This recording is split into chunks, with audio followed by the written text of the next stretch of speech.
राष्ट्रीय हिंदी दैनिक तरूर में श्रम ही आधार, सिर्फ खबर से सरोकार। नमस्कार, TM24 चैनल में स्वागत है आपका। आज हम बात करेंगे ऐसे लोगों की जिनके लिए बोल सकते हैं कि लौट के बुद्धू घर को है।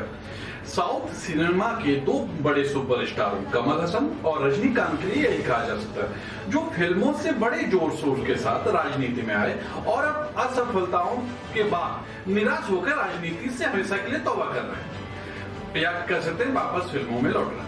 ऐसा नहीं कि कमल हसन या रजनीकांत पर ही ये कहावत लागू होती हो। शताब्दी के सुपरस्टार कहे जाने वाले अमिताभ बच्चन भी इनके शिकार हो चुके हैं और अन्य स्टार भी। कभी देवानंद ने भी अपनी राजनीतिक पार्टी बनाई थी, तो राखी सावंत जैसे ने भी बनाई थी। इतिहास पुराना है। राजेश खन्ना, धर्मेंद्र, शत्रुघ्न सिन्हा, विनोद खन्ना, चिरंजीवी, उर्मिला, नगमा जैसे दर्जनों नाम है जो फिल्मी जगत के चमक दमक छोड़कर राजनीति के ग्लैमर से प्रभावित हुए, लेकिन जब उसका वास्तविक स्वरूप सामने आया उनके, तो उनके पैरों तले की जमीन खिसक गई। ये कहावत सभी फिल्मी सितारों पर लागू होती हो ऐसा नहीं। जयललिता, एम रामचंद्रन जैसे साउथ के ऐसे स्टार हैं जो मील के पत्थर साबित हुए हैं। लेकिन अब वापस बात करते हैं रजनीकांत और कमल हसन की। दोनों साउथ के ऐसे इस कदर बड़े स्टार हैं जो जिनके मंदिर बनाकर पूजा लोग करते हैं। इनकी फिल्में सिनेमाघरों में पहले दिन ही करोड़ों अरबों कमाती हैं, लेकिन राजनीति की रियल स्क्रीन पर इनको जो स्क्रिप्ट मिली उसके साथ ये न्याय नहीं कर पाए। रजनीकांत ने अपनी राजनीतिक पार्टी से भंग होने और राजनीति से तौबा करने की जानकारी बाकायदा प्रेस कॉन्फ्रेंस करके सार्वजनिक की और यह भी कहा कि राजनीति उनका क्षेत्र नहीं है। गौर कीजिए, अब वो पुनः सोचेंगे कि राजनीति में क्यों आए। सोच लीजिए।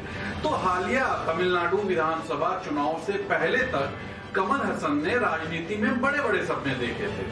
उन्हें लगा था कि तमिलनाडु की पुरानी फिल्मी हस्तियों की तरह राजनीति में कोई बड़ा करिश्मा कर ही देंगे, लेकिन उन्हें करारी नाउम्मीद हाथ लगी। करारी नाउम्मीद। गौर कीजिए, यहां तक कि वह अपनी खुद की सीट तक नहीं बचा पाए।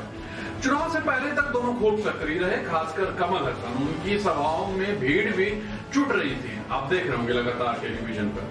उन्होंने चुनाव लड़ने का फैसला किया और कोयम्बतूर निर्वाचन क्षेत्र से को चुना। स्टार प्रत्याशी होने के बावजूद बीजेपी कैंडिडेट के हाथों उनकी हार हुई और सारे सपने धराशायी हो गए।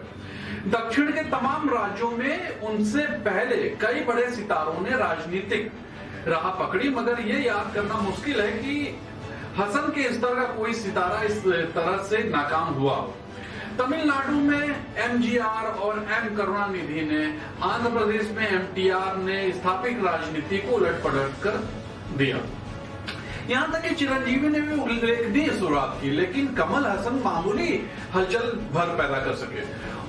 2019 के लोकसभा चुनाव में कमल हसन की पार्टी ने 37 सीटों पर चुनाव लड़ा। गौर कीजिएगा, 37 सीटों पर चुनाव लड़ा और करीब 3.72% वोट प्राप्त किए मात्र।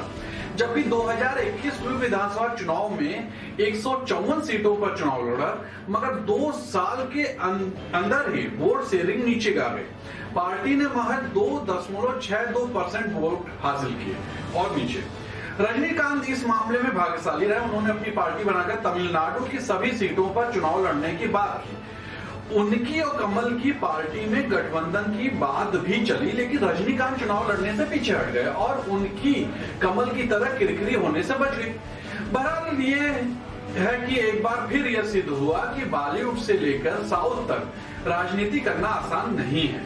फिल्म स्टार के लिए तो यही देखते हैं। तो चलिए आज इतना ही, आगे कभी बात करेंगे राजनीति में भोजपुरी स्टारों की जो फिलहाल स्वयं को अपने आप को स्थापित किए हुए मैदान में, उनके बारे में बात करेंगे अगले में। तब तक के लिए नमस्कार।